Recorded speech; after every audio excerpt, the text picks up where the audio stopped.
Bonjour à toutes et à tous et bienvenue pour cette nouvelle newsletter du mois de mai.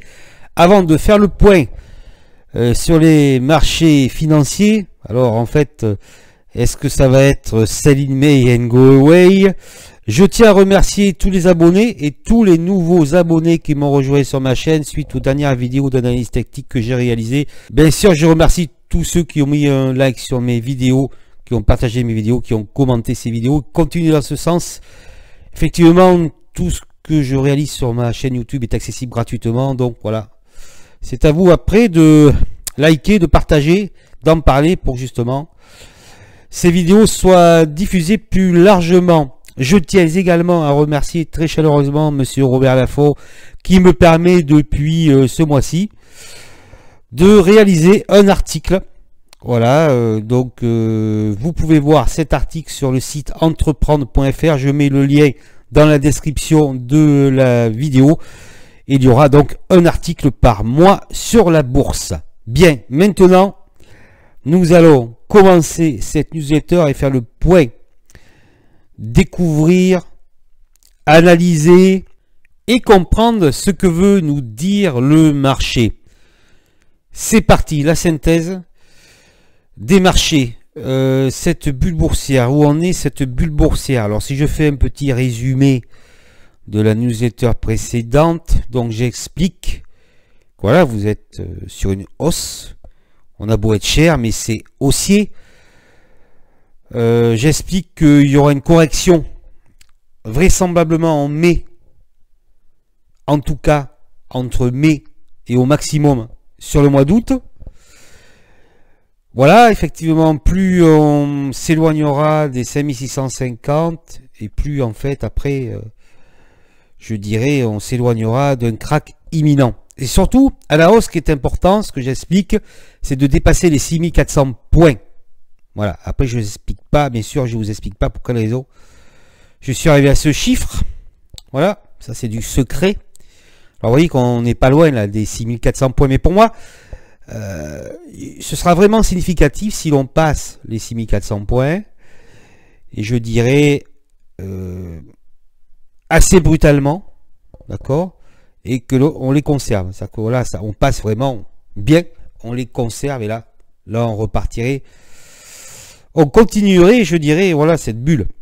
On continuerait ce marché, je dirais, excessif, largement excessif, irrationnel, et bien sûr, comme je l'ai souvent expliqué, irrationnel, encore plus irrationnel que d'habitude, grâce à l'intelligence artificielle, parce que là, ça va beaucoup plus vite. Voilà. Alors, pourquoi c'est une bulle? C'est là encore qui doute de cet état de fait. Eh bien, rien n'est réglé. Rien n'est absolument réglé, en fait, par rapport à la situation de l'année dernière. C'est-à-dire que, bon, vous avez toujours des flambées de cas de coronavirus. On le voit en Inde, on le voit au Japon, ça repart au Japon. Des états d'urgence sont proclamés à Tokyo et dans d'autres villes. Voilà. On parle beaucoup de l'Inde, ça repart fortement en Inde, voilà, on parle aussi de la Corée du Sud. Donc en fait, vous voyez, ça tourne en fait. Voilà, il y a des flambées, et puis après ça se calme, c'est assez saisonnier, puis ça repart. Donc on peut imaginer que d'ici l'automne, voire peut-être l'hiver prochain, ça va revenir. Donc rien n'est réglé par rapport au virus. Et bien évidemment, bon, je ne veux pas me répéter par rapport à ce que j'ai dit au mois d'avril, les problèmes liés au vaccin. Les problèmes liés au vaccin qui ne règlent rien. Voilà, tout ce côté-là, le côté sanitaire, hein, avec les nouveaux variants qui apparaissent, vous n'avez pas l'immunité grâce au vaccin, il y a des problèmes, l'AstraZeneca est interdit dans plusieurs pays, voilà, des problèmes de thrombose, voilà, donc ce côté sanitaire n'est pas réglé. Et puis après, vous avez je dirais, le côté aussi également économique, et surtout en Europe. Je vais parler un petit peu des États-Unis, mais surtout en Europe, où vous voyez par exemple que là, le marché allemand, rien qu'au niveau de l'automobile, c'est le pire début d'année depuis la réunification en Allemagne. Les productions industrielles allemandes, mais aussi françaises, sont en baisse. Également au niveau automobile, pour le mois d'avril en France, c'est très mauvais. C'est plus de 20% de baisse d'immatriculation. Le PIB germanique pour le premier trimestre est à moins 1,8 parce qu'ils ont beaucoup confiné. Effectivement, donc suite aussi à ma newsletter du mois d'avril, ils ont prolongé le confinement. Après, vous voyez qu'en France, les défaillances d'entreprises ont augmenté fortement en mars, et ça risque de s'accentuer à l'avenir. Et ça, c'est le cabinet Altares qui le dit. Nous avons également la zone euro qui est en récession. Alors on vous dit, mais de toute façon, ça va s'améliorer. Ce n'est pas grave, ce n'est que passager. Et parce qu'il est vrai qu'aux États-Unis, la croissance repart, nous avons de très bonnes statistiques, de bons résultats. Donc voilà, on peut lire que les États-Unis voient les prémices d'un mini-boom économique et que le meilleur reste à venir. Voilà, enfin, c'est vrai que le meilleur reste à venir. Il vous le disait déjà avant le mois de novembre. Hein. C'est-à-dire que là, on a pris, voilà, on a pris pas mal depuis novembre, mais le meilleur reste à venir. Vous voyez ce que je veux dire, c'est que mais non, ça, Disneyland va continuer. Alors le meilleur reste à venir, mais c'est sûr que avec une hausse de 90% du S&P 500, 13 mois, il y a 22 fois les bénéfices. Alors que la moyenne historique c'est 15, c'est sûr que le meilleur reste à venir. Voilà. Donc ça, c'est comme je dis, on ne monte pas jusqu'au ciel. Parce que ce qu'il faut savoir, c'est très important, c'est que cela sera corrigé. Voilà. Si vous êtes jeune, vous arrivez sur le marché, vous ne comprenez pas en gros ce qui se passe, vous écoutez les journaux, les influenceurs. Mais moi, je peux vous dire, voilà, 22 fois les bénéfices, c'est des cycles si vous voulez. Ça sera corrigé. Ça peut être dans longtemps, hein. Ça peut durer peut-être encore quelques temps comme ça, mais ce sera corrigé. Donc, je ne suis pas certain. Je crois que d'ailleurs, c'est peut-être le plus haut historique. À ce niveau-là, je pense pas que le meilleur reste à venir. Surtout que, voilà, rien n'est réglé. Alors, on le voit parce que, quand même, le FMI qui a donc revu à la hausse sa prévision de croissance pour 2021 à 6% contre 5,5, avertit que, par contre, l'apparition de nouveaux variants, voilà, en gros, si ça continue, hein, pour l'instant, voilà, hein, s'il y avait un vaccin, ouais, ça serait réglé, vous voyez, ou un traitement. Hop, mais non, ça continue. Donc, si des variants apparaissent, là, il peut y avoir une révision en forte baisse de cette croissance. Et Jérôme Powell, la Réserve fédérale américaine, explique bien qu'il y a encore beaucoup d'incertitudes par rapport à cette pandémie. Mais vous voyez, cet élément n'est pas pris en compte par le marché. Le marché ne le prend pas en compte. C'est des records, toujours des records. Voilà. Et maintenant, donc je vais vous expliquer pourquoi. Je vais vous expliquer encore pourquoi. Parce que c'est important de bien comprendre en fait cette situation. Pour quelle raison en fait c'est des records et des records, hein, avec des éléments, voilà, je vais tâcher d'être clair, parce que vous devez surtout, comme je vous dis, si vous n'avez jamais connu de crack, bon, des bulles boursières, non, vous n'avez pas connu de bulles boursières, je dirais comme en 2000 pour la plupart, mais de crack, donc c'est important de savoir, de connaître le mécanisme, ce qui se passe, parce qu'en fait ça se renouvelle à chaque fois, voilà, il va y avoir une irrationalité à la hausse du marché. On va vous encourager à acheter. Et voilà, on vous dira, mais non, ça va aller encore mieux. Ça va aller encore mieux. C'est toujours le même processus. Donc, il faut savoir reconnaître ce processus. Le reconnaître et surtout suivre de très près ce qui se passe. Alors, cette bulle, si vous voulez, elle vient d'où? Eh bien, elle vient déjà du quantitative easing mondial, je dirais, qui a été déversé suite à la crise sanitaire, c'est-à-dire 16 000 milliards de dollars. Alors, le quantitative easing existe depuis 2008, parce que déjà, hein, vous voyez, hein, ça monte pas que depuis novembre, voilà, hein. Mais on a rajouté 16 000 milliards de plus. Et surtout, ce qui caractérise cette bulle, c'est la psychologie positive. Voilà, c'est l'optimisme. Voilà, c'est-à-dire qu'en fait, quoi qu'il arrive, vous êtes optimiste. Il y a une psychologie générale. C'est comme, oui, c'est une psychologie de masse en fait. Donc, cette psychologie positive, inébranlable, faut monter les marchés. Et puis, vous avez, surtout, elle est alimentée par de nouveaux arrivants. Vous voyez que rien que pour Bourse Direct, en mars, c'était 218 000 comptes en plus sur un an. C'est énorme. Attendez, c'est Bourse Direct, hein, donc il y a beaucoup mieux que Bourse Direct en courtier, hein, d'accord? Donc c'est déjà énorme, c'est-à-dire qu'il y a une masse de particuliers, mais voilà, partout dans le monde, qui sont arrivés, donc qui ne connaissent pas, comme je dis, vous achetez, vous ne regardez pas le graphique. Moi, vous savez, je vais vous raconter une anecdote. Quand j'ai commencé donc à investir en 2000, donc moi j'y connaissais rien et je m'étais abonné à Investir pour pas le citer. Mais en fait, quand vous lisiez un article, je m'en souviens très bien, vous avez envie d'acheter quoi. Vous voyez, on vous le façonne cet article pour que vous achetiez le titre. Voilà. Donc il y a beaucoup de gens comme ça, parce que là, c'est exactement ce qui se passe. Il y a beaucoup de nouveaux qui arrivent, ils connaissent rien, ils ne regardent pas les graphiques. Et donc voilà, ça alimente cette psychologie positive et ça fait monter les marchés. Donc voilà déjà le processus et on le voit sur Coinbase. Donc la plateforme d'échange de crypto-monnaies qui est actuellement à 297 $, elle est montée à 429 $. Mais il faut savoir qu'à 250 $, elle est valorisée 130 fois le chiffre d'affaires 2020. Donc 130 fois le chiffre d'affaires, ça dépasse largement les valorisations les plus folles de la bulle Internet. Vous voyez, voilà. Pourquoi? Parce que voilà, il y a des acheteurs. C'est tout simple en fait. C'est psychologique. Vous avez des acheteurs, tout va bien. Voilà. C'est tout simple. Et la plupart des acheteurs, alors, si vous voulez, ne savent pas ce qu'ils font. Donc voilà, ça peut continuer comme ça. Hop, voilà. Alors le résultat de tout ça, c'est quoi? Eh bien, c'est de l'inflation. C'est de l'inflation, cette politique.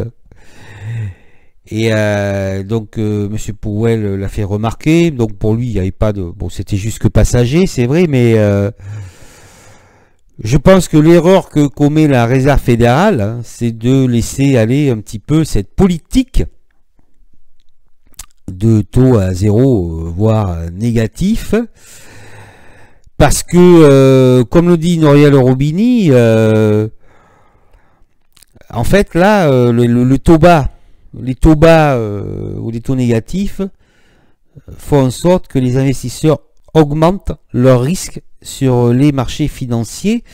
Voilà, c'est-à-dire que là, ça va monter parce qu'il y a des liquidités, donc on va augmenter le risque, augmenter le levier. C'est ce qui s'est passé avec M. Bill Hwang qui a perdu 20 milliards de dollars en 2 jours. Parce que voilà, il a utilisé un levier, il a pris énormément de risques. Et donc, pouf, voilà. Vous voyez ce que je veux dire? C'est là, on tombe dans la cupidité, l'argent pour l'argent. Il faut absolument éviter ça quand vous êtes trader. Donc, cette inflation qui est présente, et M. Powell commet l'erreur de ne pas remonter les taux d'intérêt, parce qu'il faudrait les remonter maintenant, normalement, les taux d'intérêt. Parce que là, ça repart. Il dit, mais non, on va attendre qu'on soit à 2%, et que le chômage est baissé, parce qu'on est, c'est vrai qu'il y a 8,5 millions d'emplois en moins par rapport à 2020. Mais le problème, il est là. C'est que on est, si vous voulez, dans un cercle vicieux, c'est-à-dire que on est dans une spirale, je dirais, très négative, qui fait que voilà, maintenant, il faut toujours plus de liquidités. Donc, si M. Powell augmente les taux d'intérêt, ce qu'il faudrait faire, le problème, c'est que le taux de la dette va augmenter, la dette va augmenter, et cette dette qui est déjà énorme et qui est déjà au niveau mondial, donc en fait, remonter les taux, il y aurait une sanction immédiate des marchés financiers qui a toujours besoin de se gorger de liquidité, parce que cette ultra-liquidité favorise les gros patrimoines, donc on demande toujours, les clients ont toujours plus de profit. C'est comme ça, hein, c'est délirant, mais bon, c'est comme ça. Et donc c'est un cercle vicieux, il faudrait remonter les taux, enfin, c'est mon avis, hein. Moi, je suis pas un spécialiste, mais c'est évident, voilà, c'est de la logique, il faut réfléchir un petit peu. Mais là, vous ne pouvez pas parce que vous êtes dans un cercle vicieux, un cercle infernal, voilà. Et donc, s'explique M. Roubini, qui est connu, un économiste connu, qui avait prédit la crise des subprimes. Alors, M. Roubini, c'est vrai, c'est un peu, il est toujours un peu, c'est un permabire, quoi. Il dit que tout va s'effondrer, voilà, mais bon, c'est quand même un brillant économiste. Il vous dit justement que il va y avoir une flambée des rendements obligataires. Donc, là, si vous voulez, ce qui va se passer, ça va entraîner la faillite de nombreux fonds comme Archegos, des family office, voilà, et des fonds spéculatifs, parce qu'il faudra remonter les taux d'intérêt, d'accord? Donc, qui va entraîner une chute des marchés immédiate, voilà. Et donc, comme ils prennent beaucoup de risques avec cette politique ultra accommodante, et bien en fait, voilà, c'est le levier, toujours le levier. Voilà, et bien ça va provoquer un crack magistral. Parce qu'il faut savoir une chose, c'est que Warren Buffett, on parle de Warren Buffett, voilà, bon, c'est vrai qu'il est devenu milliardaire, mais ce qu'on oublie de dire et que très peu de gens connaissent, enfin en tout cas les particuliers, c'est qu'il utilisait beaucoup de leviers, Warren Buffett.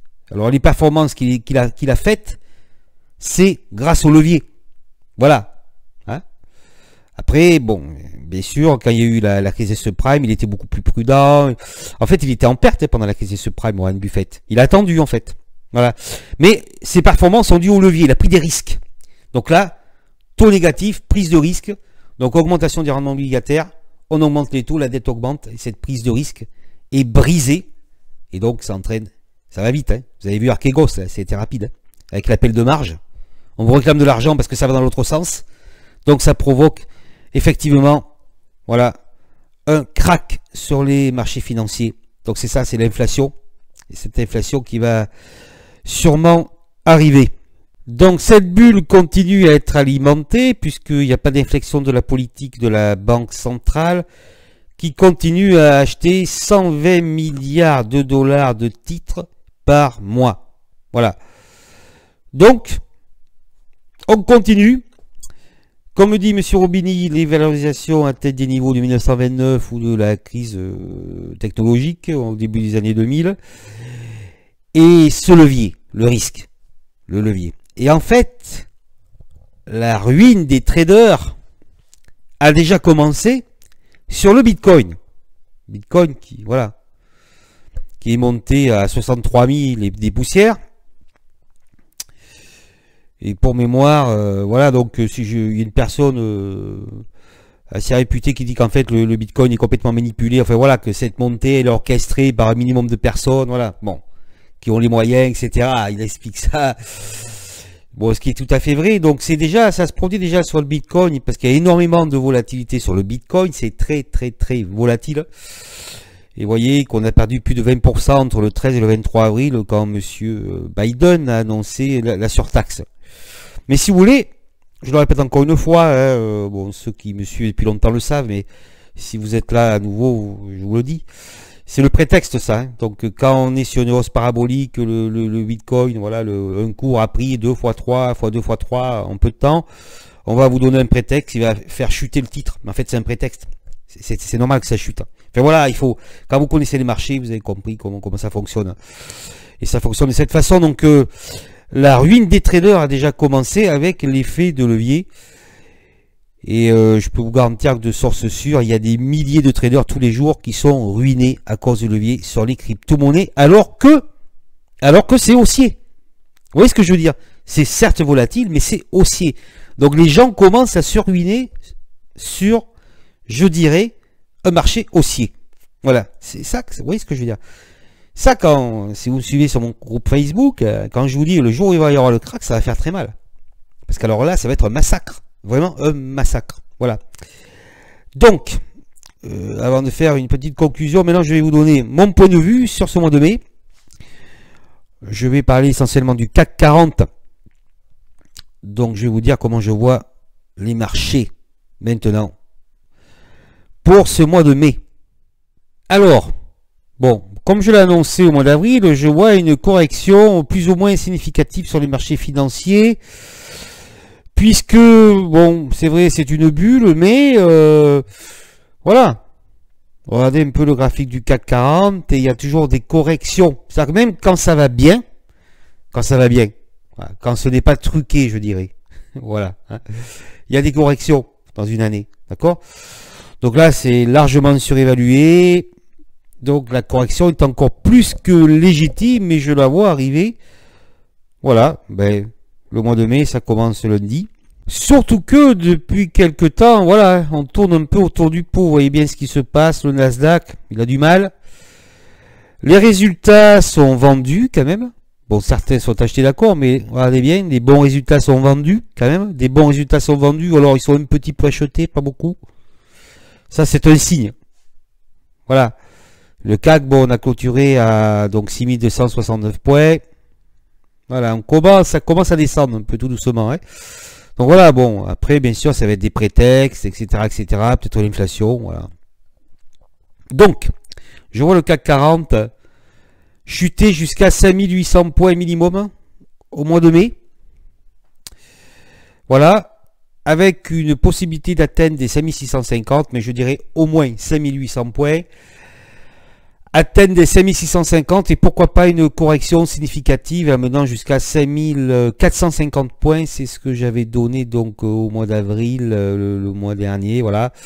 Donc on pourrait avoir une extension jusqu'au 5450. Ce que j'avais dit, c'était le plus bas, voilà, que je voyais. Hein. Bon, voilà. Ou en tout cas, voilà, c'est ça qu'il faut savoir. Est-ce que la correction va durer quelques mois là, hein, ou est-ce que ça va durer 2-3 semaines, ça va repartir, puis après ça va rechuter. Donc ça, c'est très difficile à dire. Voilà, c'est toujours, voilà, ça fluctue quand même. C'est assez différent suivant les corrections, mais je vois quand même le CAC descendre au moins jusqu'à 5800 d'ici le 31 mai.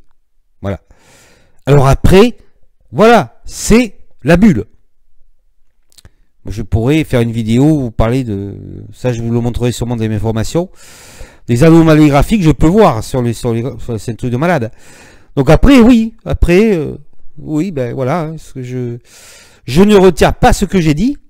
C'est-à-dire que si on passe les 6400, voilà, et là après on peut aller rejoindre les plus hauts de 2000, oui. Mais bon, c'est toujours pareil. Vous voyez ce que je dirais? C'est toujours plus là, vous voyez, c'est un peu...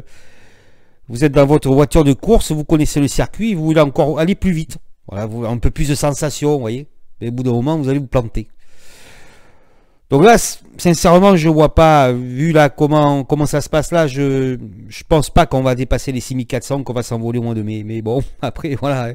Vous savez, n'oubliez pas, les liquidités plus les algos, ça crée encore plus d'irrationalité. Alors, je voulais... voilà, conclure en vous parlant de monsieur Julian Robertson. Est-ce que vous connaissez monsieur Julian Robertson? En fait, Julian Robertson, voilà, c'était le mentor de Bill Wang. Voilà, hein. Monsieur Julian Robertson, c'était un des meilleurs traders de la place. Voilà, il avait créé le fonds Tiger en 1980, 8 millions. Et à la fin, voilà, quand c'était, je dirais, au meilleur moment, il était à 22 milliards. Voilà, c'était un des meilleurs. Julian Robertson, un des meilleurs traders. Et en fait, il a fait faillite sur la bulle Internet. Le fonds était fermé. Parce qu'en fait, il n'y croyait pas, il ne croyait pas aux valeurs technologiques. Donc, il a parié sur les valeurs value et en fait il a perdu et voilà, il est tombé, monsieur Robertson. C'est pour vous expliquer la difficulté dans laquelle vous vous trouvez lorsque vous êtes trader. Voilà, c'est je veux dire, ça se passe bien, vous avez des compétences, vous réussissez et puis d'un seul coup, ben voilà, je dirais que tout change parce que par des mauvaises décisions, parce que vous savez ce qu'a dit monsieur Robertson, à ce moment-là, ce qu'a dit Julian Robertson, lorsqu'il a fait faillite, il a dit « Je ne comprends plus ce marché ». Voilà, il a dit ceci exactement « Je ne comprends plus ce marché ». Quelqu'un qui a été le meilleur, qui a gagné des milliards, dit au bout de tant d'années d'expérience, je ne comprends plus ce marché. Voilà. C'est pour ça qu'il faut étudier toujours le marché. D'accord? Ça évolue. Et surtout ne pas aller contre le marché. C'est-à-dire que vous pensez ce que vous voulez. Vous dites, bon là, il faut faire attention, c'est une bulle, mais attention, ne pas aller contre. Vous voyez que ceux qui sont allés contre Tesla, et voilà, ils ont perdu des milliards de dollars. Il faut aller dans le sens du marché. Parce que le marché peut vous être fatal, même si vous êtes expérimenté.